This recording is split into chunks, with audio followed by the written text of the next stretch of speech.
Oke, baik.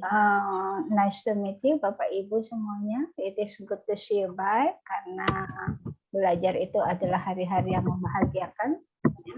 Jadi sebenarnya belajar tuh bahagia loh. Kita bisa Zoom meetingan begini gitu, terus diskusi yang keren-keren gitu ya. Sekarang goodbye chat-chat di grup yang nggak genah-genah gitulah, yang isinya cuman apa ya, lebih baik di grup begini yang berpikir ilmiah gitu, dan filsafat pula lagi, keren banget.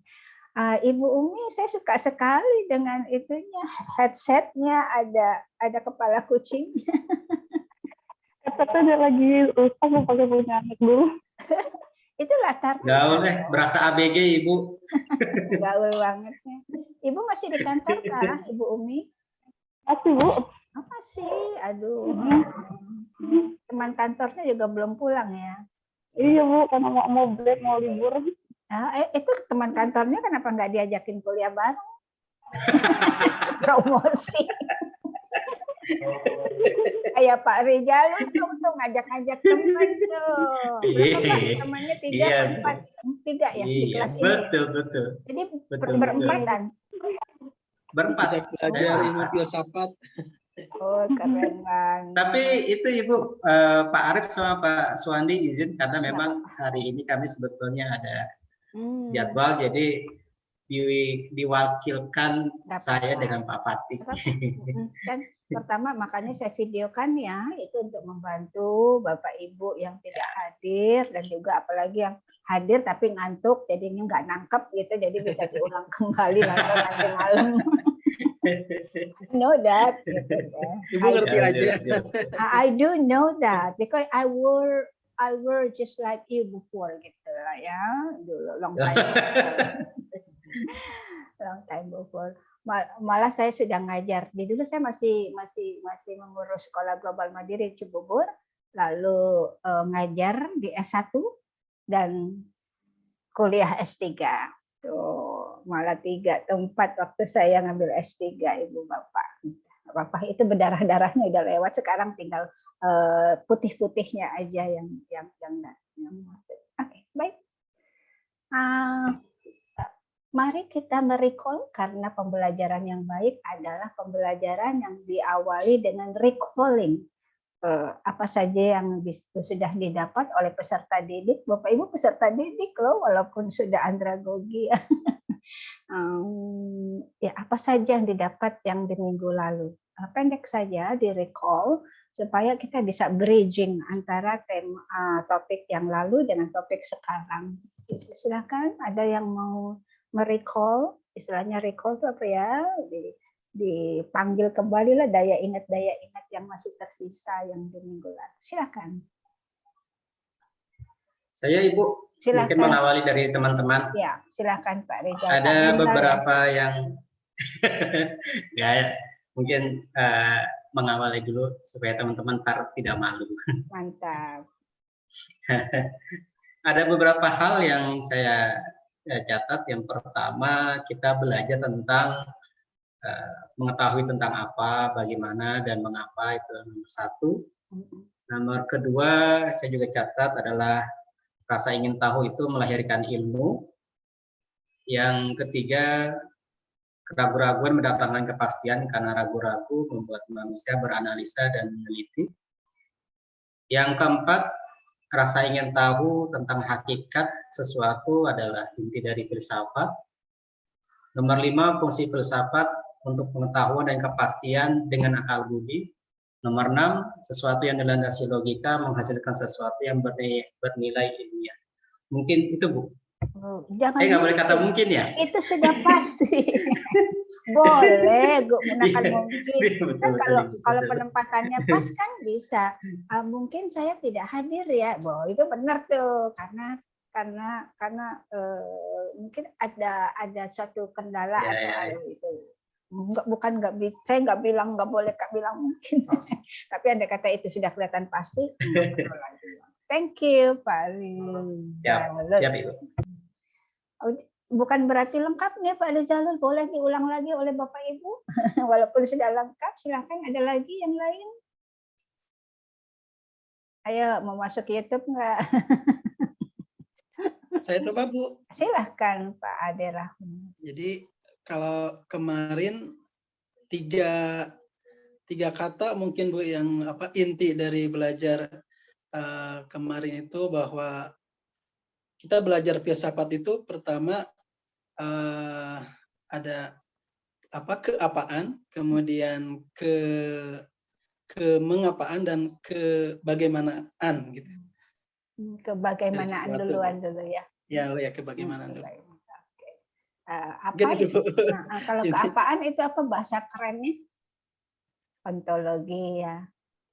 Mantap. Ontologi. Kebagaimanaan itu epistemologi. Kalau kemengapaan istilahnya kebermanfaatannya itu aksiologi nilainya. Gampang kok. Ya udah selesai ya kuliah filsafat. Thank you Pak Ade. Silahkan yang lain, ada lagi yang punya catatan berbeda kali? Saya mungkin Bu ada Silakan. sedikit catatan. Pak Ade. Ya, mungkin catatan yang pertama paling besarnya yang saya catat itu tadi yang Ibu sampaikan, bahwasanya ada quotes yang sangat baik, yang sangat inspiratif. Sering sekali kita berkata mungkin pada suatu kepastian. Kata-kata Ibu yang akan selalu diingat oleh kita. Mantap. Lalu juga Ibu waktu kemarin menyampaikan bahwasanya filsafat ini adalah bagaimana kita berpikir yang basisnya atau bersumber dari akal dan budi. Akal dan budi yang disampaikan dengan proporsional dan relevan. Kurang lebih seperti itu. Betul, kata kunci semua ya. Thank you Pak Fatik. Fatik itu kalau bahasa ini fatik, kalau pakai G itu lelah, gitu ya. Fatik. Iya. Ini enggak kan ya, ini malah seger kebalikannya ya. Terima kasih. Oke, baik. Siapa lagi? Ibunda, semuanya baru kakanda ini. Saya Ibu. Silakan, Bu Lia Octavia. Ya, sedikit menambahkan saja. Banyak boleh. Karena yang disampaikan oleh teman-teman tadi saya pikir sudah lengkap ya apa yang disampaikan Ibu pada pertemuan pertama. Ini menambahkan satu saja, bahwa untuk sebuah kepastian dalam sebuah ilmu pengetahuan diperlukan penelitian. Kalau tidak salah seperti itu, nggak boleh ya Bu? Tidak boleh. Nggak salah. Betul. Seperti itu. Jadi dalam sebuah kepastian sebuah ilmu pengetahuan diperlukan penelitian. Itu saja. Terima kasih.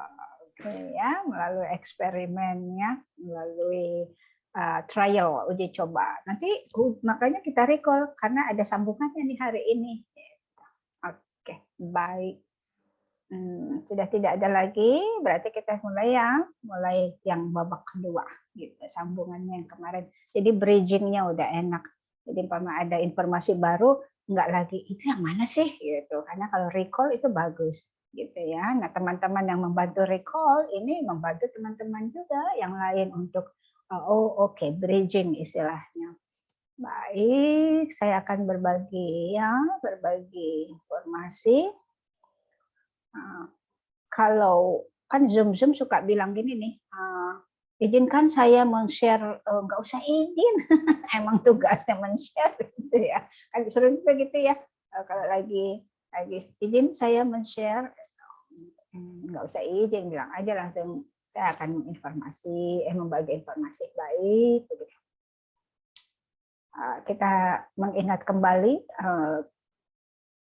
Kita belajar filsafat ini untuk ilmiah, memahami dan menghayati filsafat ilmu sebagai dasar dalam menelaah. Tuh, kata kuncinya ya, menelaah hakikat pengembangan ilmu administrasi manajemen pendidikan. Yang minggu lalu sudah ada yang menukik langsung sana tuh. Apa bedanya dengan seperti apa akhirnya nanti manajemen atau administrasi pendidikan. Ya. Lalu kedua, menghubungkan yang tadi itu aspek ontologi, epistemologi, dan aksiologi itu ke administrasi pendidikan. Nanti ujung-ujungnya ke sana. Ini hanya mengingatkan saja supaya kita tidak out of the line. kalau kita lagi berdiskusi ya, gitu. Metode pembelajaran meliputi analisis. Nah, ini makanya saya selalu mengajak berdiskusi karena metode pembelajaran kita adalah analisis dan pembahasan terhadap teori dengan konsep ilmu dengan mengacu pada filsafat ilmu. Ini pagarnya kita untuk belajar filsafat hari ini dan kemudian. Baik, saya akan ambil teori. Tadi katanya kan harus mengacu pada sebuah teori ya. Jadi menganalisis dan membahas terhadap teori dan konsep ilmu. Saya akan mengambil satu teori di sini, teorinya Henderson. Dia membandingkan filsafat dan ilmu. Jangan digabung dulu, anggap aja belum digabung, gitu ya. Baru filsafat dan satu sains atau ilmu. Posisi filsafat itu adalah yang inti duluan, induknya pengetahuan. Zaman-zaman dulu tuh, zaman Romawi dan sebelumnya kan gitu ya, itu kan filsuf-filsuf. Nah, yang belajar, yang memberikan perkembangan filsafat adalah para filsuf itu. Nah, filsuf-filsuf itu yang menemukan berdasarkan keinginan tahuan yang dalam, kenapa, terus menerus begitu. Nah, ada beberapa filsuf, mungkin apakah saya sudah katakan, ada beberapa filsuf yang tidak diterima ininya ya, filosofinya begitu, karena sudah ada kaitannya dengan ketuhanan gitu, sehingga ada satu atau dua filsuf ya yang dibunuh akhirnya gara-gara ya, waduh ini ajarannya nggak bener nih gitu pada saat itu. Jadi saking itu namanya dia sebelumnya belum ada ilmu, jadi sebagai argumen yang baru akhirnya mengagetkan beberapa pihak sehingga tidak diterima argumennya tersebut karena saat itu belum ada ilmu pengetahuan lain, baru filsafat. Nah kalau sains itu anak filsafat, ya ilmu itu anak filsafat. Nanti diterangkan selanjutnya. Lalu isinya kalau filsafat itu sinopsis. Sinopsis berarti apa artinya? Rangkuman atau apalagi ringkasan ya. Jadi hanya si filsuf aja yang berpikir gitu dari pemikiran dia gitu. Hanya dia simpulkan oh kalau begini adalah begini gitu. Rangkuman saja dari pemikirannya si filsuf. Nah kalau saya nggak bisa, nggak hanya pemikiran saja. Harus dilalui dengan oh dia punya sebuah pemikiran sesuatu, nggak bisa langsung dipercaya begitu saja, harus melalui tadi eksperimen-eksperimen dengan teori-teori yang sudah ada. Itu namanya analitis, ya ditelaah. Analitis namanya ditelaah. Bukan hanya rangkuman saja, tidak diterima begitu saja, tapi harus melalui analitis. Fokusnya apa? Kalau filsafat menurut Henderson, tidak hanya fakta, tapi tentang bagaimana seharusnya terkait nilai. Langsung tuh dikaitkan dengan nilai-nilai. Nah, makanya ujung-ujungnya kan ada aksiologi. Tidak hanya pada apa, tidak pada ontologi, tetapi berujung pada aksiologi. Kalau sains itu fakta, gitu, lalu abstraksi sebagaimana adanya real, factual. Jadi ada wujudnya jelas sebagai sebab akibat dari sebuah fenomena, gitu ya. Dan sudah diteliti, oh benar adanya fenomena, bukan menjadi fenomena lagi, tetapi menjadi real, hasil factual experience. Prosesnya bagaimana? Kalau menurut Henderson, filsafat itu mempertanyakan dan menguji asumsi. Asumsi kan itu dugaan ya, atau landasan berpikir kita gitu. Saya berasumsi begini kok, asumsi saya adalah begini. Itu kan landasan berpikir kita. Belum tentu orang lain sama dengan kita. Jadi kalau asumsi itu tidak standar, sangat individu, masih sangat individu. Ya, jadi kalau di proses filsafat adalah mempertanyakan dan menguji asumsi, diuji asumsinya. Nah, kalau sains kebalik, segala sesuatunya malah dimulai dari asumsi gitu. Malah bukan asumsi yang diuji, tetapi mulainya dari asumsi, akhirnya diteruskan menjadi sebuah penemuan. Nah, alatnya apa? Alat di filsafat menggunakan verifikasi akal berdasarkan pada pengalaman manusia, lebih empirik. Filsuf-filsuf itu merenung, lalu dijalankan, dilihat, dilalui. Oh, ternyata begitu. Jadi empiriknya lebih kuat. Ya.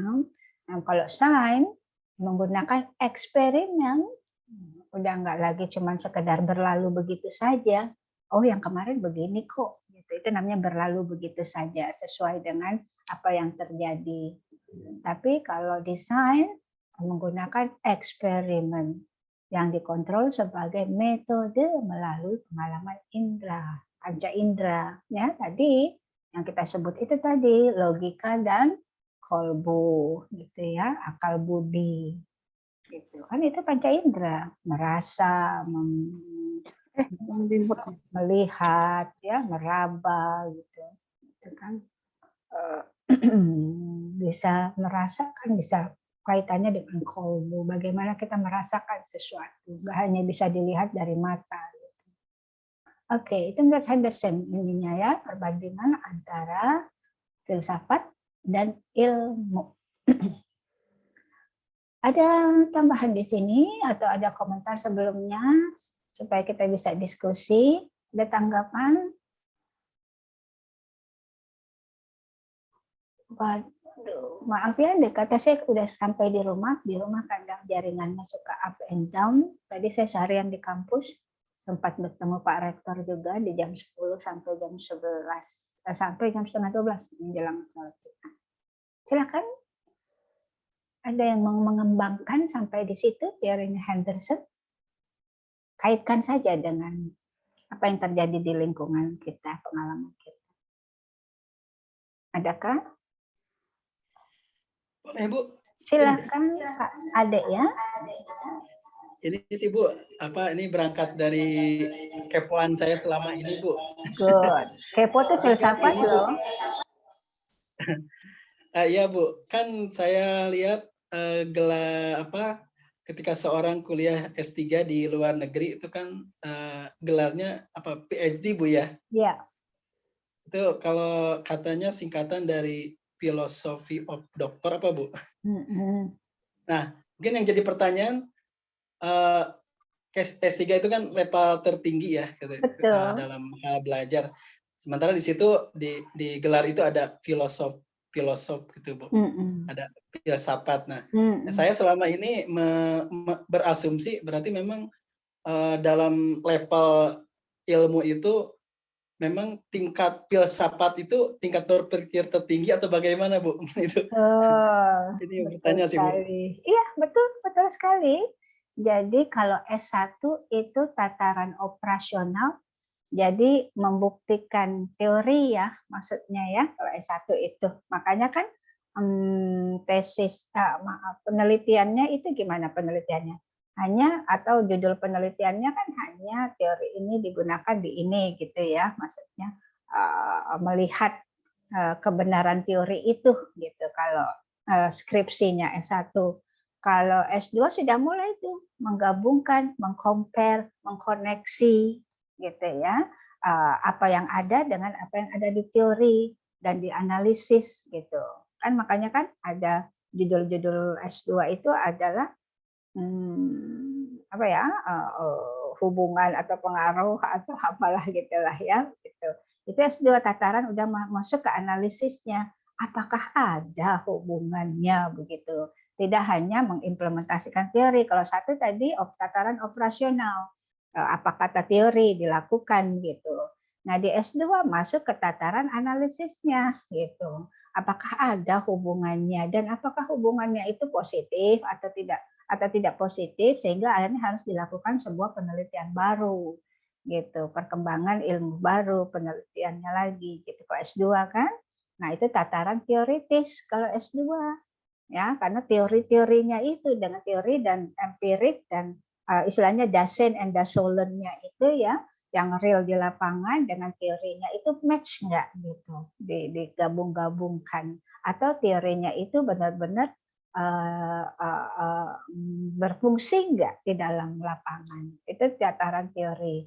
Nah, S3 tataran esensi, yaitu tataran filosofis gitu. Esensi kan filosofis ya, esensinya gitu, filosofinya itu hakikatnya adalah apa gitu. Makanya S3 itu udah masuk tataran filosofis ya, no wonder ya PhD seperti itu ya. Nah, di luar negeri juga selain PhD ada yang bergelar doktor juga, tergantung dari jenis penelitiannya ya. Kalau penelitian research, ada penelitian apa, itu ada perbedaannya maksudnya gitu. Nah, itulah perbedaannya S1, S2, S3 ya. Nah, itu ada di teorinya Peter Senge itu ya. Nanti kalau bisa saya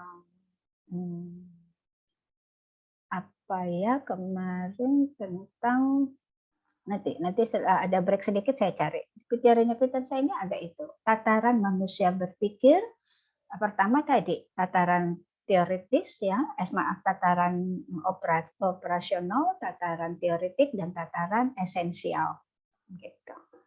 Yang minggu lalu sudah saya sebutkan belum ya? Kayaknya ada yang bertanya apa di kelas reguler yang bertanya tentang itu, dan saya tunjukkan teori juga.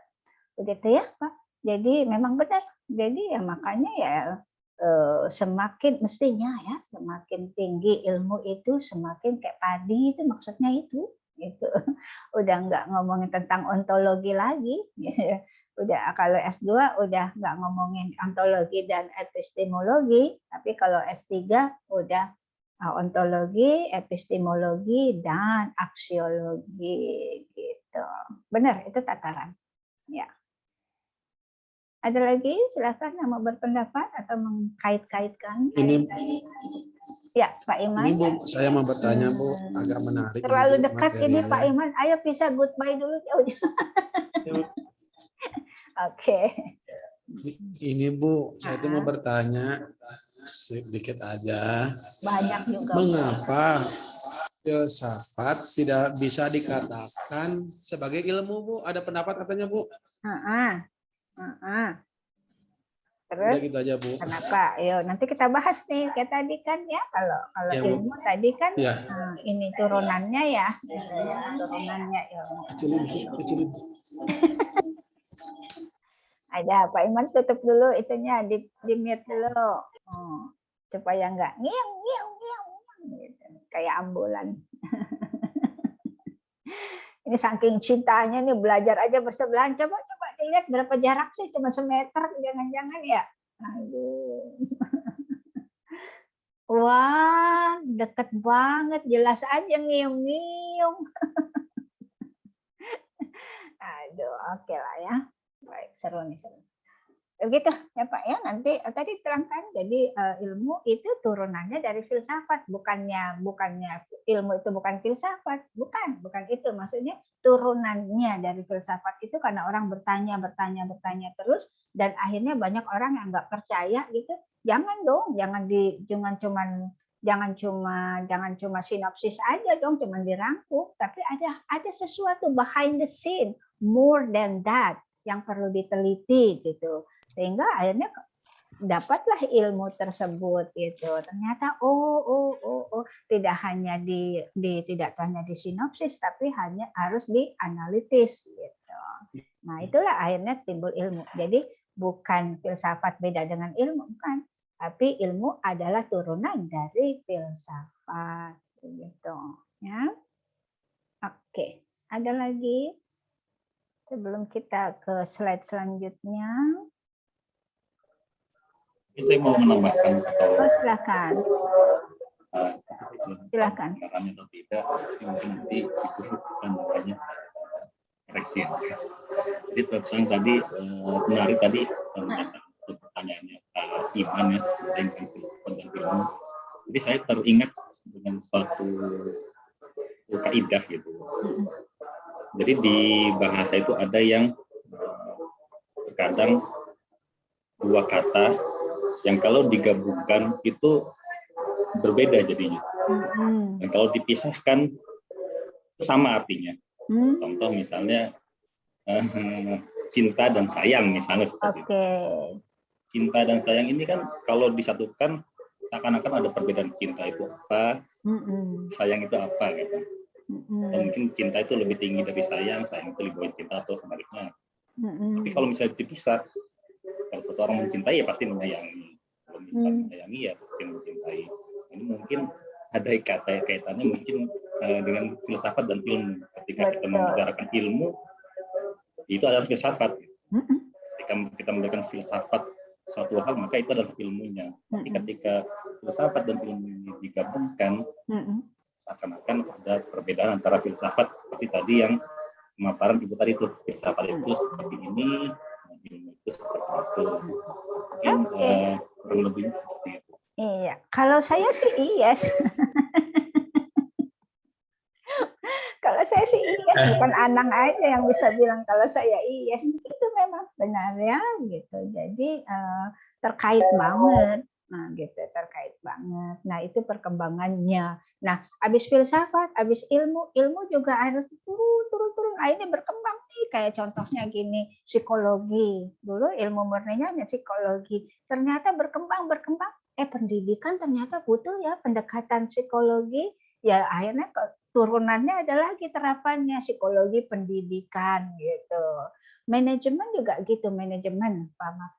Tapi di perusahaan butuh manajemen. Nggak hanya perusahaan aja loh yang butuh manajemen, di sekolah juga, pendidikan juga. Akhirnya turun terapannya lagi. Jadi manajemen pendidikan gitu ya. Jadi terus turun. Mungkin kita suatu saat habis terapan apalagi nih begitu kan ya. Ada karena terlalu berpikir, berkembang gitu. Baik. Siap. Ada lagi? Kita lanjut dulu ya. Oke, ini akan sedikit sama di slide selanjutnya, ya.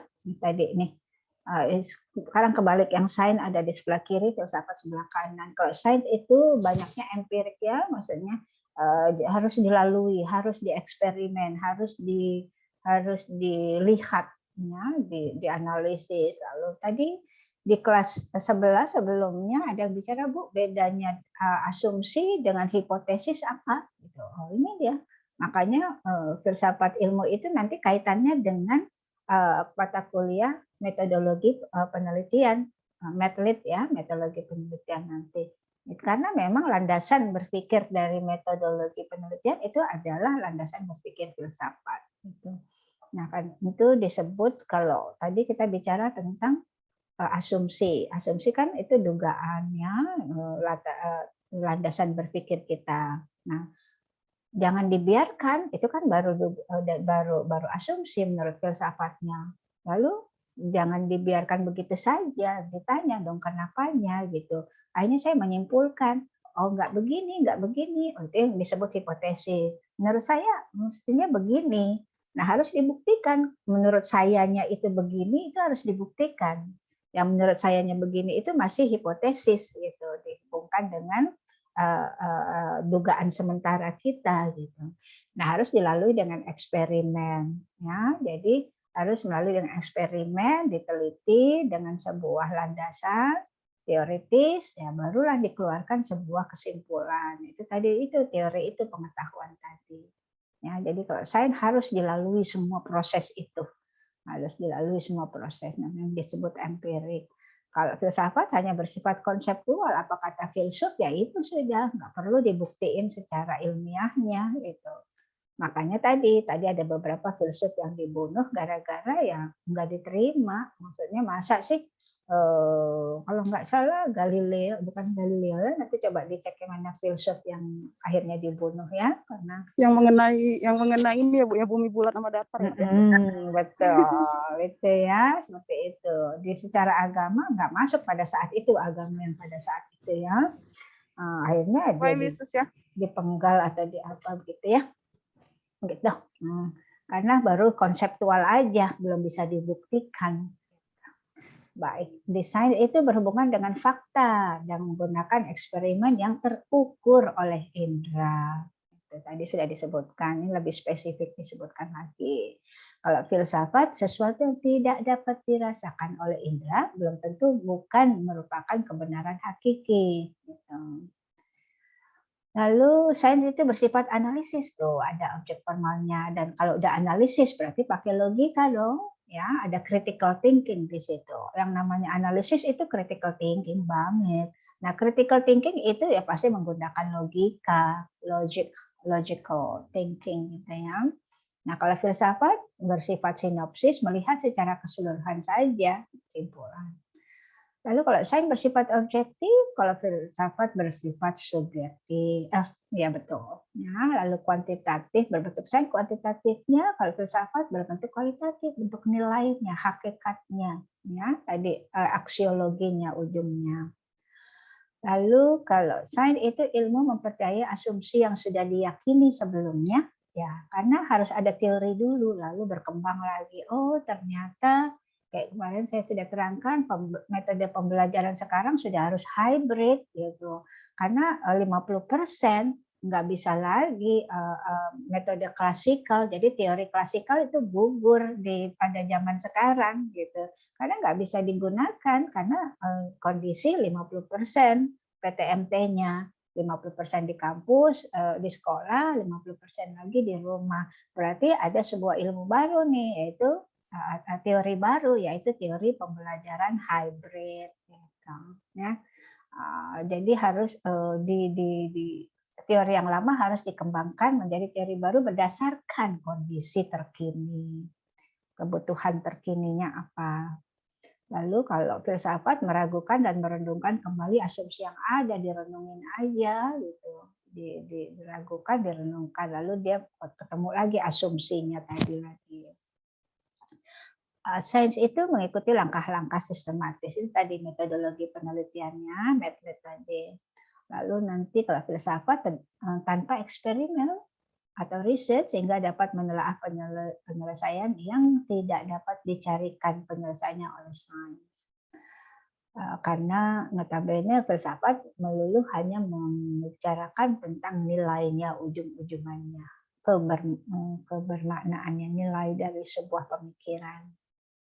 Lalu kalau sains dapat dengan eksperimen terkontrol dan riset, karena nanti di metode kan ada diverifikasi, ada reliabilitas, dan akhirnya validitas gitu ya. Makanya itu ujung-ujungnya harus diverifikasi.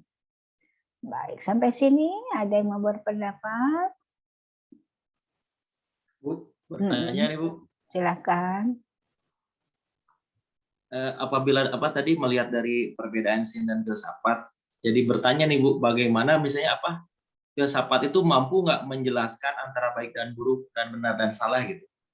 Karena kan tadi ukurannya nilai tidak karena dapat diukur gitu kan. Lalu apabila ada nilainya, apa nilai tertingginya gitu dari filsafat? Kalau sains kan bisa diukur bisa nilai 1 sampai 10 dan sebagainya gitu. Begitu aja Bu, makasih. Iya, berarti nanti kita terangkan kalau dilihat nilai kebermaknaannya gitu. Aksiologi kan why-nya kan, kemengapaannya gitu kan. Nah, paling nanti kita bisa lihat dinilai dari kebermanfaatannya, bagus dan buruk itu gitu. Malah udah jelas langsung kelihatan. Kalau bagus ya pasti bermanfaat. Kalau buruk, kalau di filsafat udah gampang banget, nggak usah diteliti-teliti gitu, nggak usah pakai alat ukur, nggak usah apa, karena langsung ke aksiologi dia, gitu. Langsung dilihat kebermanfaatannya, kemengapaannya itu, gitu ya. Jadi malah enaknya begitu, walaupun sebenarnya kalau direnung-renungkan panjang, tapi kalau kita lihat tadi kan itu ya berdasarkan asumsi gitu kan ya. Bukan analitis tapi sinopsis tadi kan ya sudah disinopsiskan aja, diringkasin aja, udah tahu buruk ya udah pasti buruk gitu, nggak bermanfaat. Yang bagus, yang baik, yang itu namanya sinopsis, langsung diringkas gitu, langsung dirangkum gitu. Nah kalau ilmu baik dan benarnya ada range-nya tuh, ada skala 1 sampai 5 gitu ya. Kalau 1 itu apa, 2 apa, mewakili nilai gitu. Nah, itu juga harus dihitung-hitung gitu. walaupun bentuknya kualitatif tetapi tetap bisa dikuantitatifkan gitu ya. Kalau kita bicara tentang penelitian yang scientific eksperimen gitu sih menurut saya. Seperti itu, ringan saja. Kita lihat dari karakteristik filsafat tadi, sinopsis, lalu asumsi gitu kan ya. Baik, oke. Terima kasih, Bu. Oke, ya. Ibu ingin bertanya. Ya, silakan. Akhirnya tadi setelah saya menyimak, berarti filsafat itu kebenarannya belum bisa dipastikan dong ya Bu ya, kalau seperti itu. Bisa dikatakan seperti itu dong ya. Ya. Kalau ilmu kan sudah pasti nih, seperti yang dikatakan tadi ada range-nya gitu kan, dari ini segini, ini segini gitu, tapi udah pasti katakanlah fakta lah. Punya ukuran. Nah, kalau filsafat kan kepastiannya kebenarannya belum bisa dipastikan gitu. Itu yang saya tangkap. Kemudian pertanyaan saya belum paham di ini Bu. Tadi di sains itu ada kuantitatif. Kemudian di filsafat kualitatif. Ya kan? Berarti bicara tentang kualitas di filsafat. Kemudian kalau di sains bicara tentang jumlah ya. Ya, jumlahnya. Mohon pencerahannya kembali Ibu. Terima kasih. Ya. Pertama adalah dari artinya aja nih ya. Artinya berarti kan kalau kualitatif itu tadi kualitas ya. Jadi berdasarkan eksperimen saja bisa maksudnya berdasarkan diasumsikan saja itu bisa kelihatan tadi baik dan buruk contohnya begitu kan ya. Itu kualitas, kebermanfaatannya juga real langsung di lapangannya gitu. Lalu kalau kuantitatif berarti ada sesuatu namanya juga quantity, bagaimana nilainya gitu. Ada nilai yang dihubungkan pastinya dengan bagaimana kita mendapat nilai secara real ya, bukan nilai karena manfaatnya saja, bukan hanya sekedar kosakata bagus, tapi direpresentasikan terhadap tindakan bentuknya apa kalau bagus gitu. Itu kuantitatif namanya Bu. Jadi bisa direpresentasikan batasan real actionnya apa, empiriknya apa begitu. Itu yang disebut kuantitatif. Makanya ada bahasa dihitung kuantitatif itu hubungannya dengan angka gitu ya, karena memang angka itu menunjukkan kuantitas gitu kan ya, jumlah.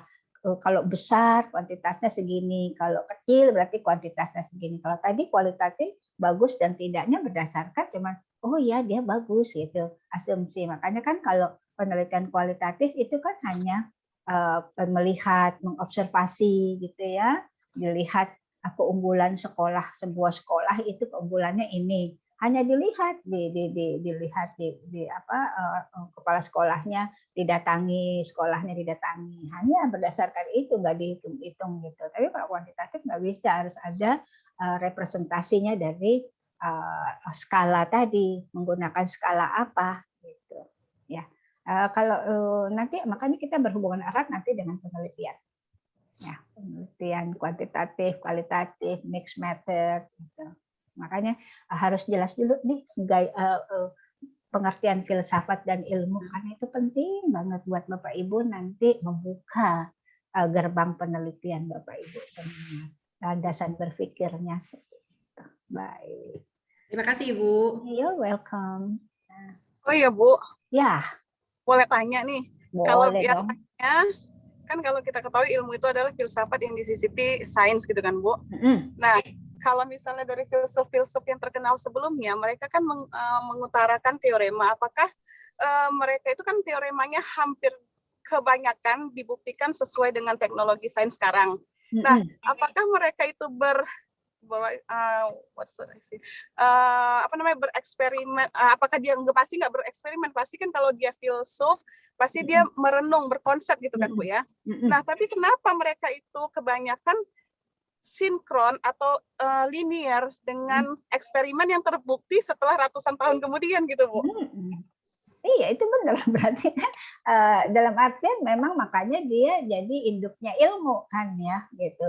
Pada saat itu orang nggak berpikir kalau itu bakalan jadi ilmu karena kita manusia abad sini aja akhirnya kita tahu kronologisnya. Ternyata ada hubungan antara filsafat dan ilmu gitu kan ya. Jadi memang tapi pada saat dulu mereka nggak sebut itu sebuah teori, tetapi masih berupa asumsi dalam artian pendapatnya dia gitu atas renungan terhadap para fenomena yang ada. Gitu. Jadi pada saat itu hanya sebatas itu, perenungan seorang filsuf begini, masalah diterima atau tidak diterima ya terserah kita saat itu menerima atau tidak. Yang tadi saya buktikan buktinya ada yang nggak nerima sampai dipenggal begitu kan ya gitu. Jadi tapi pada saat itu orang nggak berpikir kalau itu adalah sebuah teori dan memang bukan teori karena kalau teori itu harus dibuktikan melalui eksperimen. Teori itu adalah luaran dari eksperimental actionnya yang tadi itu memakai panca indera, memakai apa lagi itu ada ukuran-ukuran yang terkontrol, yang diverifikasi. Makanya keluar ada istilah nanti reliabilitas dan validitas gitu. Gitu kayaknya Bu jawabannya ya Bu ya. Ya, makasih Bu. Nah, saat itu filsuf nggak merasa itu teori, pokoknya saya bicara yang saya renungkan ini adalah ini gitu masalah kok kita melaluinya bener ya makanya lah turunannya jadi teori gitu karena ada beberapa orang yang mendalami komentarnya para filsuf akhirnya dieksperimenkan akhirnya dicoba ya keluarlah ilmu alam ilmu sosial gitu kan ya gitu. Makasih Bu. Yuk kita silakan. Saya mau bertanya Bu. Ya. Saya mau bertanya sedikit. Sebagai seorang guru ya, terkadang sih, mungkin seringkali juga teman-teman juga merasakan di antara para murid itu ada yang berpikir imajinatif, pola berpikir itu imajinatif, sehingga ini yang kadang-kadang ketika dia menjabarkan sesuatu dengan imajinasinya dan itu susah untuk ditangkap oleh sebagian teman-temannya yang lain gitu. Bahkan mungkin ada yang menyebutkan itu terlalu berkhayal Pak. Nah, kita harus menanggapinya seperti apa Bu? Apakah kita membawa pemikiran imajinatif itu pada pola pikir filosofis atau lebih kepada saintis itu sendiri? Iya. Betul, namanya filsafat ilmu, berarti dua-duanya sudah kita gabungkan gitu. Karena sekarang sudah menjadi namanya ilmu filsafat ilmu gitu ya. Berarti ya memang kita harus gabungkan tadi. Kita boleh menerima asumsi-asumsi dia walaupun itu berlandaskan hayalan, tapi kan itu asumsi, dugaan dia. Kita sekarang baru keren dengan kosakata hayalan. Itu kan tetap intinya konsepnya adalah asumsinya dia kan? Gitu kan, landasan berpikirnya dia, masalah dia dapat landasan berpikirnya itu dari menghayal, dari nonton TV atau dari baca kan itu adalah kita tetap masukkan itu ke dalam asumsi. Nah dia juga langsung mensinopsiskan, meringkas itu, sudahlah landasan berpikir saya seperti itu, jadi menurut saya seperti itu, walaupun itu kata teman-temannya disebut hayalan, padahal itu kan adalah sebuah proses berpikir. Kalau dia cuma menghayal aja tanpa berpikir, dia nggak keluarkan sebagai sebuah asumsi. Gitu kan ya? Nggak mungkin jadi asumsi kalau dia cuma menghayal tanpa berpikir gitu kan. Berarti konteks berpikirnya dia sudah ada di sana. Nggak mungkin dia langsung secara lugas menerangkan hayalannya. Contohnya gini, Bu, tadi ada balon, Pak, ada balon gitu, Pak. Tapi waktu diterbang contohnya gitu ya, terbangnya lucu, goyang-goyang begini, ya contohnya apa malah gitu. Berarti kan dia mengamati. Nah, nggak mungkin dia langsung menghayal aja, tapi dia langsung kalau orang menghayal sangat itu tidak sinkron bahasanya gitu. Kalau dia mengutarakannya dengan lugas, dengan terinci, ya itu hayalan digabungkan dengan logika berpikir. Jadi sudah masuk ke analitis itu. Nah, jadi harus dibolehkan cara berpikir seperti itu.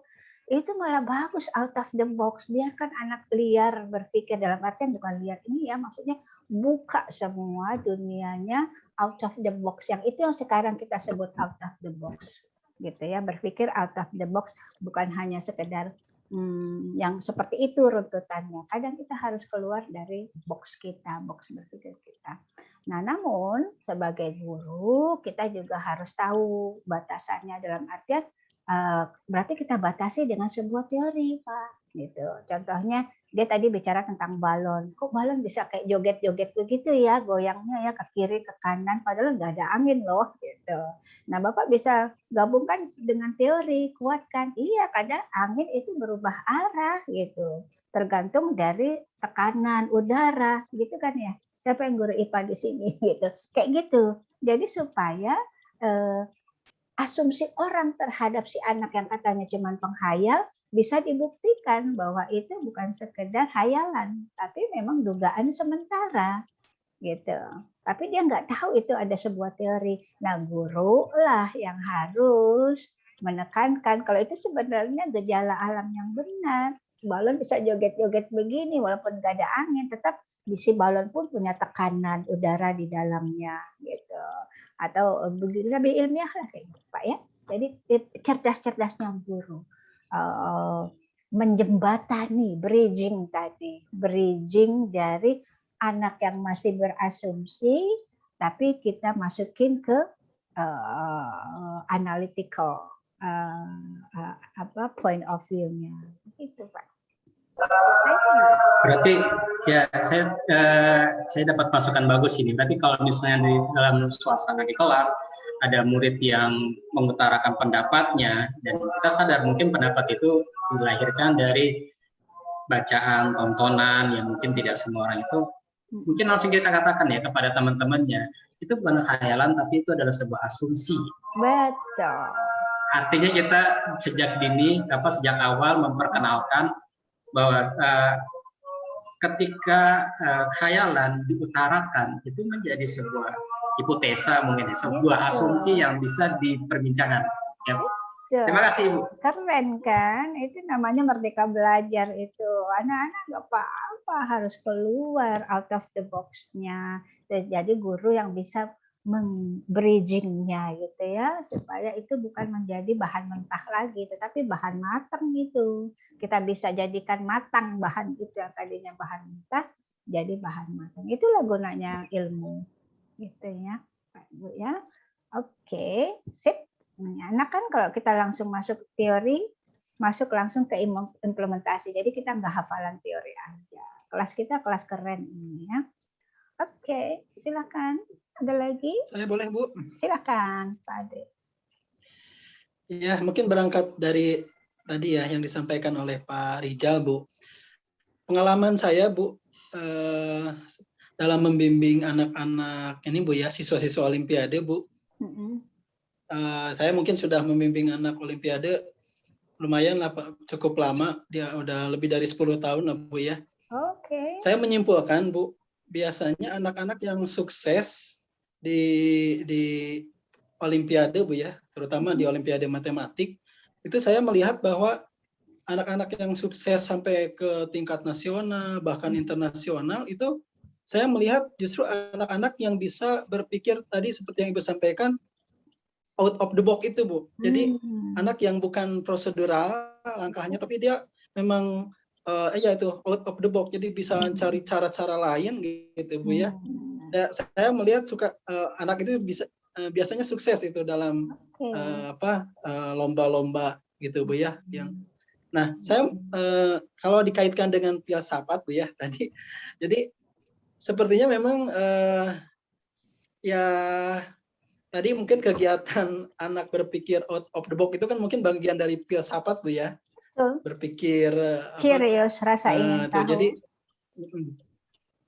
Jadi dari situ mungkin kalau dikaitkan dengan ini memang ya filsafat itu berarti bisa mengantarkan pada ilmu yang lebih tinggi gitu, Bu. Gimana, Bu? Betul. Bayangkan sekarang berapa cabang ilmu coba kita punya. Banyak kan? Itu gara-gara satu filsafat gitu kan ya. ibunya istilahnya nenek moyangnya ilmu ya filsafat gitu. Baru masuk ilmu murni, baru berkembang lagi menjadi ilmu terapan gitu ya. Jadi anak berpikir out of the box karena tadi rasa ingin tahu yang kenapa ya dia berkali-kali kenapanya. Akhirnya dia menemukan sesuatu yang berbeda dari tataran anak lain berpikir karena dia bertanya kenapanya itu berkali-kali gitu.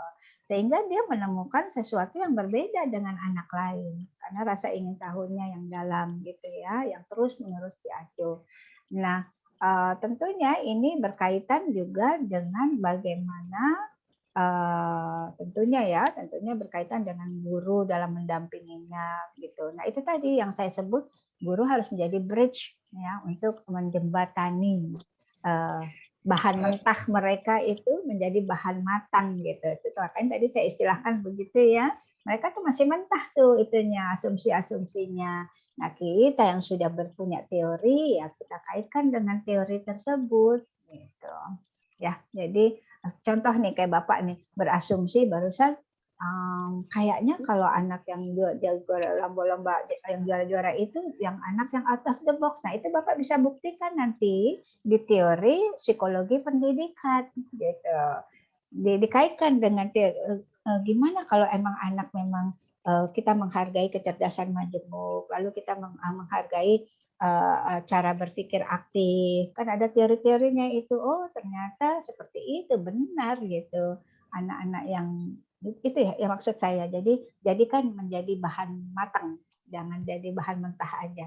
Nah yang bahan mentah ini kadang banyak dilakukan oleh guru sehingga anak masih tetap kenapa ya, atau malah punya asumsi sendiri. Tuh anak cari muka, tuh anak sok pinter, tuh anak ngayal gitu. Itu yang akhirnya menjadi paradigma berpikir anak gitu. Itu fungsi guru. Itu guru abad 21 mestinya harus mengubah bahan mentah menjadi bahan matang. Gitu. Sip. Berarti guru harus stop langsung ya Bu ya, nanti takutnya jadi paradigma ya.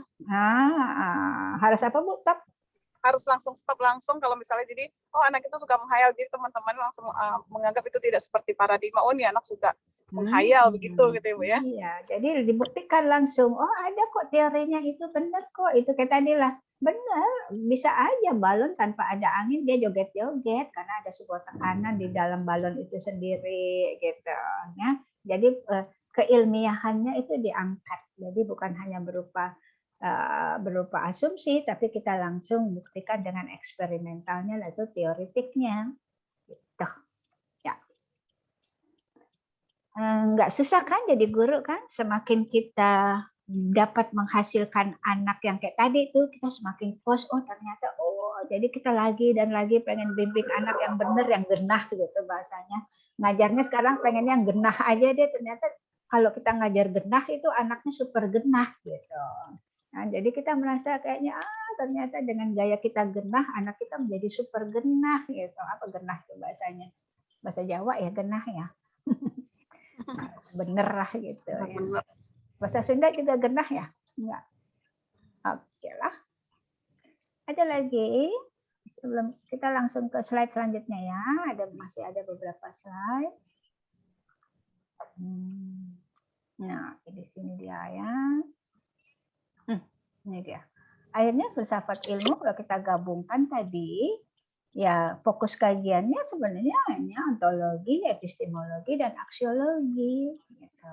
Ya, itu fokus kajiannya. Mengkaji apa? Mengkaji sesuatu yang akhirnya menjadi ilmu. Ya ilmu alam, ilmu sosial, ilmu human ini, ilmu agama, ilmu lain yang mungkin ada, yang lain sebagainya. Ya.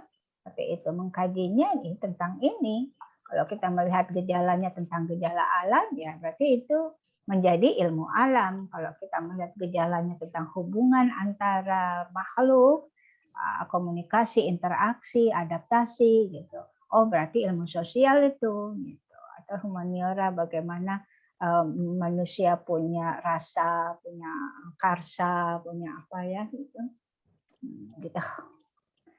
Fokus kajiannya ontologi, sekali lagi ontologi itu tataran operasionalnya ya, baru maksudnya apa, baru apa kata saya atau apa kata teori gitu, apa kata conventional system, conventional idea gitu. Kalau epistemologi udah nggak bisa, harus pakai teori. Bagaimana itu bisa terjadi? Jadi harus dilakukan sebuah teori-teorinya. Aksiologi apalagi sudah tidak teori, dari teori itu manfaatnya apa, dari gejala yang benar antara Dasein dan Dosolin itu akhirnya apa yang bisa diambil. Makanya di penelitiannya kan ada nanti kebermanfaatan penelitian, tujuan penelitian apa gitu. Itu sudah masuk ranah aksiologi. Kan selalu di penelitian ditulis tujuan penelitian apa dulu, itu manfaatnya apa gitu ya. Nah, inti ujung-ujungnya ya hakikat ilmu bagi kehidupan manusia, itulah nilainya. Nah, filsafatlah yang mengatakan itu. Gitu ya. Di sini lebih jelasnya di sini pembagiannya ya. Kalau aksiologi itu nilai, pokoknya nilainya aja, nilai kualitatifnya gitu. Lalu epistemologi pengetahuannya, ontologi hakikat adanya, keadaannya apa. Nah, di sini ya, filsafat ilmu itu turunannya dari filsafat, ilmu pendidikan itu turunannya dari ilmu, lalu irisannya menjadi ilmu filsafat ilmu pendidikan. Nah, sekarang nanti kita arahnya ke filsafat ilmu pendidikan. Nah, kalau filsafat ranah kentalnya ini tadi nih, metodologi ilmu pendidikan dan aksiologi, nilainya. Jadi filsafat tuh kental dengan nilai. Makanya tadi filosofisnya begitu ya, hakikatnya, esensinya, itu nilai tertingginya apa, itu filsafat. Kalau ilmu kental dengan ontologinya dan epistemologinya, itu kalau ilmu itu, karena harus dibuktikan apanya itu dengan terkoneksi dengan teorinya, dengan eksperimen dibuktikan. Kenapa ada itu? Karena ada sebuah alasan, ada sebuah gejala. Ya. Nah, saya ambil satu saja di sini. Pendidikan mempunyai akar yang pahit, tapi buahnya manis. Aduh, gimana cara ya? Berarti pada proses di batangnya ada proses perubahan dari pahit ke manis ya. Ayo, siapa yang bisa mengartikan maksudnya apa nih? Aristoteles. Prosesnya yang pahit, Bu, getir. Tapi prosesnya berdarah-darah bahasa orang sekarang gitu ya. Tapi kayak sebenarnya imam Syafi'i ya, kalau kamu nggak bisa menahan perihnya belajar akan perihnya masa akhirmu katanya. Betul ya. Jadi pada proses itulah ya, dimulai dan proses itu yang susah ya. Tapi udah sampai goal, udah sampai pencapaiannya manis. Maksudnya itu kali ya. Kalau di realnya apa, adakah akar yang pahit? Akar apa yang pahit? Itu Bu, akar obat kanker ya, kalau nggak salah itu pahit ya. Jamu-jamuan. Bagus kalau realnya itu. Akar yang pahit. Oke. Waalaikumsalam. Maaf, Bu. Enggak apa-apa, harus jawab. Ibu izin bertanya. Silakan Ibu Rena. Tadi kan dijelaskan tentang aksiologi ya Bu ya. Berarti kalau aksiologi itu kan ke nilai, berkaitannya dengan etika dan estetika ya Bu? Bisa. Atau itu bisa, itu terapannya, ilmu terapannya estetika dan itu ilmu terapannya. Diawali dari nilai kebermaknaannya. Jadi nilai gini loh, perilaku kita. Contoh ya, etika kan ya, masalah perilaku. Kalau kita santun, kebermaknaannya apa? Berarti kan menyenangkan hati orang lain, tidak menyakiti hati orang lain, gitu kan ya. Kalau kita apalagi sopan, juga menyenangkan hati orang lain bisa merasa menghormati, kan gitu. Jadi nilainya seperti itu, gitu ya. secara nilai filosofisnya. Berarti kalau diterapkan di pendidikan di sekolah, berarti aksiologi itu mengarah ke karakter anak ya, karakter siswa. Terapannya, ya, mengarahnya. Terapannya iya. Terapannya ke karakter siswa. Tapi gitu hakikatnya semua yang diajarkan oleh anak ya, pembelajaran yang diberikan kepada siswa itu adalah hakikatnya adalah mereka berpengetahuan, berkemampuan atau berketerampilan dan berperilaku. Knowledge, skill, attitude. Jadi bukan hanya sekedar dia sopan santun, itu terapannya, turunannya lagi gitu. Tetapi hakikat dari ilmu itu dididik dan diajar. Sebenarnya diajar dulu baru dididik gitu ya. Mestinya pengajaran dan pendidikan, bukan pendidikan dan pengajaran. Diajar dulu gitu. Ininya, cara-caranya, baru dididik. Berarti kenapanya begitu ya. Beda mengajar dan mendidik tuh beda banget. Ada sedikit peningkatan, kualitas peningkatan. Mengajar di sini, mendidik di atasnya. Begitu Bu. Maksudnya gitu. Secara hakikatnya adalah nilainya itu adalah mereka cerdas pengetahuan, cerdas perilaku, dan cerdas keterampilan. Gitu hakikatnya. Terima kasih Ibu. Yo, udah masuk ke filsafat pendidikan ya. Ibu bertanya lagi Bu. Silakan. Tadi jadi bahasanya sangat menarik buat saya adalah ketika Bu Rina sudah mulai masuk pada tahap tataran nih, karena memang saya semalam tuh baru sedikit-sedikit baca lah ya, ada suatu tulisan yang menarik adalah bahwasanya guru itu ketika masuk ke dalam kelas, mereka lupa untuk mengajarkan kepada murid tentang arti konsep pelajaran yang akan mereka jalani gitu. Contoh, guru matematika masuk ke kelas gitu. Jadi hanya mengajarkan hitung-hitungan. Ya. Basicnya tuh adalah bagaimana murid menyelesaikan soal. Gitu. Tapi guru matematika ini lupa. Ini matematika itu mau mengajarkan apa sama murid, kira-kira gitu ya Bu. Nah, ya gitu. Nah, menurut saya pembelajaran filsafat ilmu pendidikan ini akhirnya mengajarkan kita untuk tidak lupa pada menyampaikan konsep pelajaran yang akan dijalani oleh para siswa. Begitu ya Bu? Betul. Itu adalah tingkatan cara berpikir. Nah, kan kalau orientasi pendidikan masa kini kan tadi itu ya, nanti saya tunjukkan, saya sudah dapat barusannya. Ini sharing saya, bisa kelihatan? Sudah kelihatan ya? Belum Ibu, belum. Sudah? Sudah Ibu. Sudah. Ini sharing saya kepada kepala divisi dan kepala departemen di Yayasan Pendidikan Islam Alhamdulillah. Saya kasih materi kemarin di September sekitar seminggu lalu untuk best practice ya, dari good to great. Ya, kebetulan saya mengangkat 3 teori di sini. Ya, ini teori Oman Fatur Rahman adalah Profesor Dr. Oman Fatur Rahman ya, ahli filologi dan kebetulan menjadi kiai, kepala pengasuh di pesantren kami. Lalu saya mengambil teori Abraham Maslow dan Peter Senge di sini ya.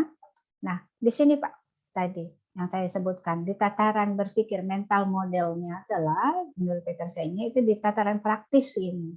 Ya apa menurut saya atau menurut kamu ya tadi itu yang tataran praktis ya, S1 juga begitu dilihat apakah mengimplementasikan teori gitu. Kata saya dan kata kamu kan berarti bisa teori ya, karena teori itu katanya seorang, katanya si Peter Senge kan gitu. Katanya begitu. Itu tataran praktis.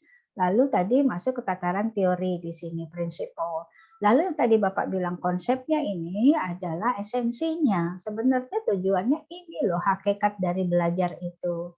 Nah, gitu. Jadi memang harus diberitahu gitu ke siswa hakikat dari kita belajar apa, esensinya apa. Jadi bukan hanya hafalan-hafalan saja, kita nyerocos aja ngasih tahu yang penting dan tugas kita selesai. Nah, saya bandingkan dengan teorinya dari Profesor Oman Fatur Rahman gitu. Ada bentuk 4 tingkatan spiritualitas guru itu. Nah, maksudnya andai kata guru sudah tataran ini, otomatis dia mengajar anaknya pada tingkatan ini gitu. Kalau guru sudah masuk ke mursyid ini, udah sampai ke esensi ilmunya, sampai ke konsepnya, menuntun konsepnya, otomatis anak akan mendapatkan esensinya begitu. You got the point, Bapak Ibu? Halo. Iya, Ibu. Terima kasih, Bu. Terima kasih. Ya, Ya. Ibu. Jelas ya? Berarti tugas lembaga adalah bagaimana caranya guru itu juga ngerti tentang konsep pelajaran yang diajar ya. Betul, harus berfilsafat, harus ontologi, epistemologi, dan aksiologi. Kita mengajar pun harus kayak begitu tingkatannya, bukan mengharapkan anak untuk begitu gitu ya, dari kita dulu. Oke ya, semakin jelas ya. Enak diskusinya nih, jadi melebarnya tapi melebar yang tetap terkait ya. Jadi berkembang ini namanya, bukan melebar. Oke, silakan. Ada lagi? Bu, kalau misalnya di sekolah yang lebih religius kan mungkin untuk mencapai titik mursyid, ya kan? Nah, kalau misalnya kita yang di sekolah yang lebih ya begitulah. Umumnya. Nah, itu kan kita kan, nah umumnya itu kan Bu, kita kan sebagai guru pasti kita mengajar seperti sesuai konsep dan kita memberitahu arah kemana arah yang akan dituju. Makanya setiap kita memulai pelajaran kan kita harus mention itu apa itu learning objective sehingga kan terarah, terukur semuanya kan Bu. Nah, masalahnya kalau misalnya apakah mungkin sekolah umum yang lebih umum lah gitu Bu ya, mungkin Ibu paham. Nah, apakah mungkin guru yang seperti itu bisa mencapai level mursyid, Ibu? Bisa dong, kan mursyid cuma istilah aja dan ada di teori agama Islam gitu ya, di pendidikan agama Islam. Tetapi di istilah umum pun kita bisa punya kosakata lain gitu ya. Jadi contohnya ya kita bandingkan dengan pendidikan abad 21 Ibu ya, karakteristik pendidikan abad 21. Jadi seorang guru itu harus tadi pertama harus kreatif, inovatif gitu ya. Contohnya punya critical thinking. Sama seperti itu, atau ini teori learning methodology ya, learning methodology seperti ini. Atau dari contohnya kompetensi guru. Kompetensi guru tuh harus mulai dari di pedagogisnya seperti apa kan bisa. Jadi bisa istilahnya bisa diterjemahkan ke dalam sikap yang namanya bukan mursyid, tapi apalah bahasa umumnya. Tapi sikapnya sendiri ini bisa secara umum dilakukan. Manusia kan universal, Bu. Ya sebenarnya manusia itu universal kan ya. Jadi ya tergantung dari istilah yang dia gunakan gitu. Mungkin kalau mursyid ini, kalau umpama dalam bahasa Indonesia bahasanya guru yang keren super duper gitu bahasanya gitu ya. Kalau mudaris itu cuma guru biasa. Kalau mu'alim contohnya guru hebat gitu. Kalau mursyid umpama guru hebat dan keren. Kalau mursyid itu berarti guru hebat super duper hebat gitu aja sih. Luar biasa. Gitu.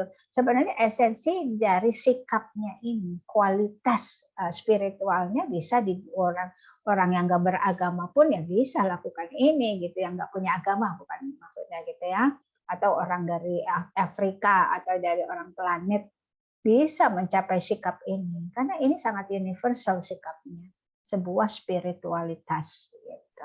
Menurut Oman. Makanya saya bandingkan tiga ini waktu saya membicarakan tentang good to great. Ya, bagaimana gradasi dari good to great. Karena orang kadang cuma dengar, oh dia good, oh dia great. tapi dia nggak bisa menggradasinya gitu. Makanya saya tumpahkan ke dalam teori ini tadi supaya publik saya itu yang mendengar arahan saya ini bisa mengerti gitu. Oh, ternyata untuk menjadi good to great itu it's not easy because we need to go through this way. We need to go through this way. We need to go through this way. Di sini good, di sini great. Jadi tidak hanya sekedar bisa membedakan antara kosakata good dan great, tapi bisa membayangkan sikap apa saja yang menjadi gradasi antara dari good to great. Itu maksud pendalaman saya, best practice saya.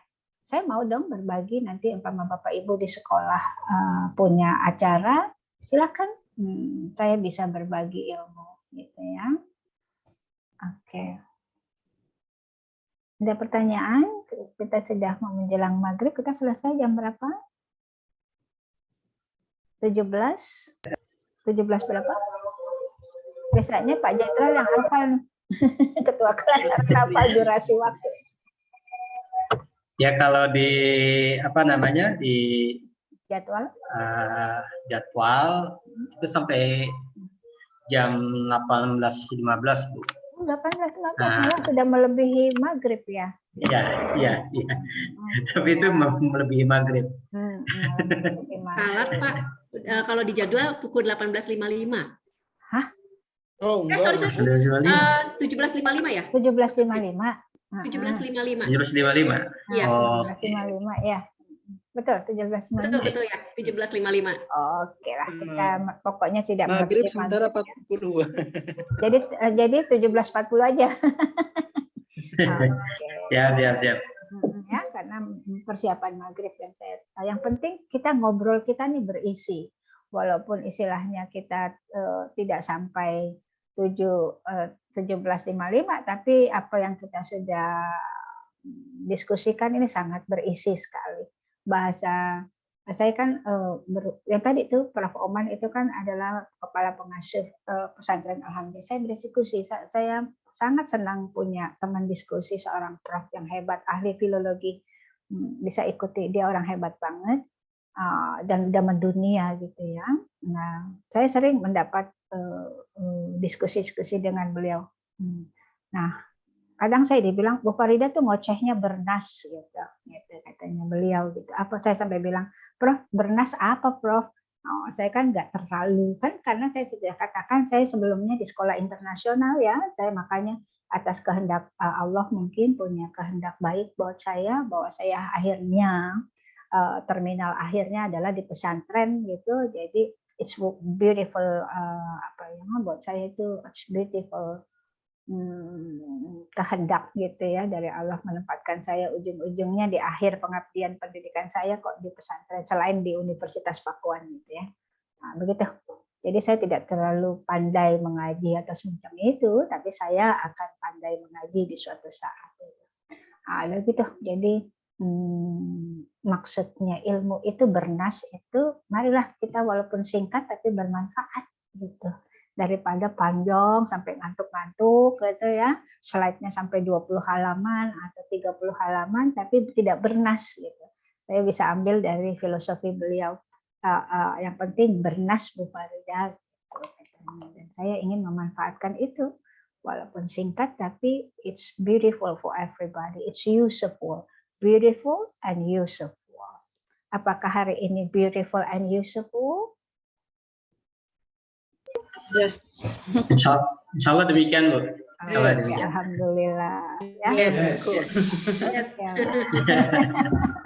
Kata beliau yang saya sangat kagum adalah ketika bahasan filsafat itu kita membahasnya hari ini dengan bimbingan dari Ibu Farida sampai pada tataran praktis yang bisa besok kita laksanakan. Nah, itu yang namanya bernas gitu ya, bermanfaat, ada esensinya begitu. Itu yang saya dapat dari Prof. Oman gitu, Oman Fatur Rahman. Bapak Oman Fatur Rahman tuh punya acara ngariksa karena dia ahli filologi. Jadi ahli apa istilahnya tuh apa sih namanya kalau yang kuno tuh apa namanya ya, tulisan-tulisan kuno itu namanya filologi gitu ya. Baik sekali, maksudnya bagus sekali. Saya banyak berilmu dari beliau. Makanya memang kita harus berteman dengan orang yang berilmu ya, gitu kan? Karena kita punya dampak ilmu dari orang yang berilmu. Begitu, itu filsafatnya. Baik, ada lagi pertanyaan? Saya belum foto dong. Kok tawa dong, semua senyum walaupun udah tinggal udah waktu-waktunya. Anak ABG banget ya, disuruh foto langsung betulin rambut Pak Dwi. Yang disentuh dulu rambutnya, ABG banget. Langsung biasa kan ABG kan kadang suka menyentuh-nyentuh. Enggak Pak ya. No hard feeling ya kalau ngobrol sama saya. Memang masih ABG Pak Dwi, boleh saya tahu umur berapa? Belum sampai 40 paling. 24 Bu, menjelang 25. Kan benar. Mata saya mata paranormal. Asumsi saya benar. Paling busuk Bu di kelas ini. Asumsi saya benar berarti Pak Dwi, berarti anak ABG. Baru lulus tahun Di atas tahun berapa? Baru tahun kemarin, tahun 2019 akhir. Lulus S1 baru 2019. Oh. 2019 akhir. Langsung S2. Good. Biaya sendiri apa disekolahkan oleh lembaga? Ada lembaga yang mensupport. Oh, oke. Beasiswa ya. Jawa banget keluar. Pas ngomong langsung keluar ketahuan orang Jawanya medok. Iya. Pasti di atasnya Pak Dwi usianya Pak Fatik. Nah, sedikit lebih tua. Sekarang kita lagi daripada yang tadi udah berat-berat, sekarang ngobrol lebih santai. Ya Pak Fatik ya, ini kita lagi berasumsi, saya lagi berasumsi nih. Dugaan saya, Pak Fatik pasti nggak jauh sebelum 30. Betul ya? Belum 30? Sepertinya udah deh. Beberapa bulan depan kayaknya Bu. Bulan depan 30? Atau 2 bulan lagi. Iya. 2 bulan lagi 30 Fatik tahun. itu Bu, dia lupa lembaga mana dia belajar, apalagi umurnya Bu. Saya nggak pernah gitu umur saya. Dia nyamar Bu, dia sembunyikan identitas aslinya. Sih. Senang jadi misterius tuh senang. Gitu. Misteri guys. Baik, di atasnya Pak Fatik itu ada Ibu Umi nih kayaknya nih, masih muda juga. Saya berasumsi. Saya 35 Bu. Nah kan benar, nggak jauh dari angka 30, keren ya saya ya. Oke, di atasnya Ibu Umi itu ada ada Ibu Rina nih kayaknya. Betul Bu Rina? Belum sampai 40? Saya udah kepala 4 Ibu. Saya 41. Deket-deket lah 41. Nah yang sejajar. Saya kelahiran 80. 80, oke. Sejajar dengan Ibu Rina, ini Bapak Ade.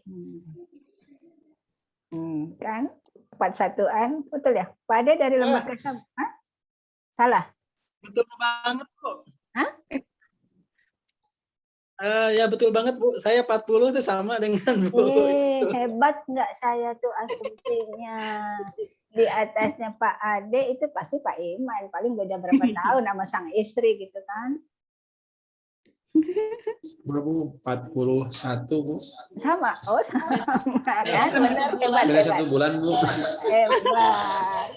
Di atasnya Pak Iman, Pak Rina, Pak Ade itu Pak Agi. 45-an. 47. Tebakan Ibu salah. Salah ya? 50 Bapak. Nah, 50 ya? Enggak Bu, 35. Sebaya Bapak. Saya pagi. Awet tua berarti saya Bu. Wih, boros banget. Wajahnya boros. Aslinya enggak. Oke. Kamera di laptop ini. Oh gitu ya aslinya. Wah kameranya jahat nih. Bukan kamera pintar, bukan smartphone tapi jahat. Pakai aplikasi Zoom Pak itu bisa. Sudah baru Bu Lia dan baru Pak Rizalul nih biasa. Bukan smartphone berarti ya. Bukan smartphone. Saya belum 40 Bu. Gitu serius. Ih boros juga dong. Serius. Berikan itu 25 Saya kelihatan tua ya, Bu. Saya kelihatan tua ya. Emang iya. Dewasa, bukan tua Bu, dewasa Bu. Saya udah mau kepala 5 loh. Nah kan benar kan? Oh, Berarti tebak asumsi bukan tebakan. Bahasa kerennya asumsi. Nanti kelihatan banget ya, Bu ya. Enggak dewasa, mature. Oh. Dewasa. Pak Rijal serius belum 40. belum. Itu keberatan jenggot kali ya. Kelihatan 5. Mungkin ya. Oke Bapak Ibu, thank you. Beliau very banyak much. berpikir, Bu. Oh, Jadi begitu ya. kelihatan rada-rada tua gitu. Oh, gitu. Terlalu berat memikir. Baik Bapak Ibu, Iya. it's wonderful. It's wonderful afternoon ya. Kita bisa serius, kita bisa bercanda. Inilah hakikatnya belajar. Ya, everybody got fun, but everybody learn a lot. Thank you. Sekarang ucapkan satu keyword aja yang paling mendalam Bapak Ibu dapatkan hari ini. Satu keyword. Silakan.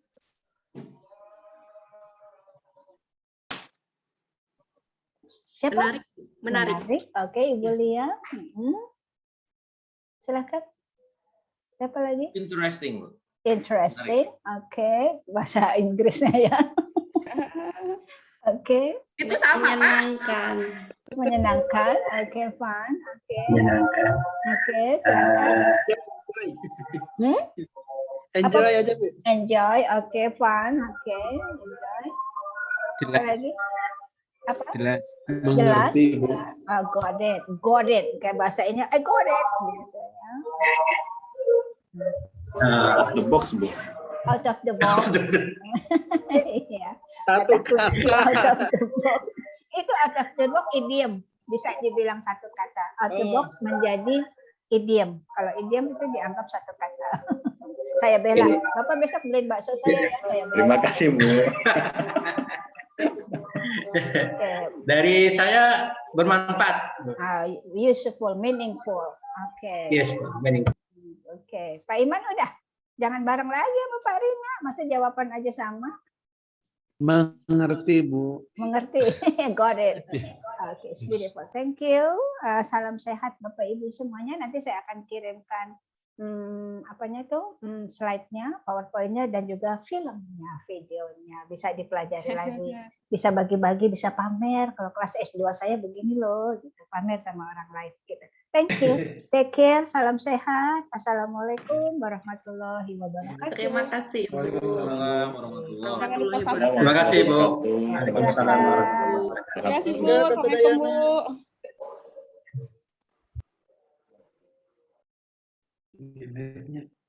Udah. Assalamualaikum. Waalaikumsalam, salam Pak. Salam izin, Beb, ya. Waalaikumsalam. Assalamualaikum. Salam Sampai sentuhan. ketemu besok. See you. Sana.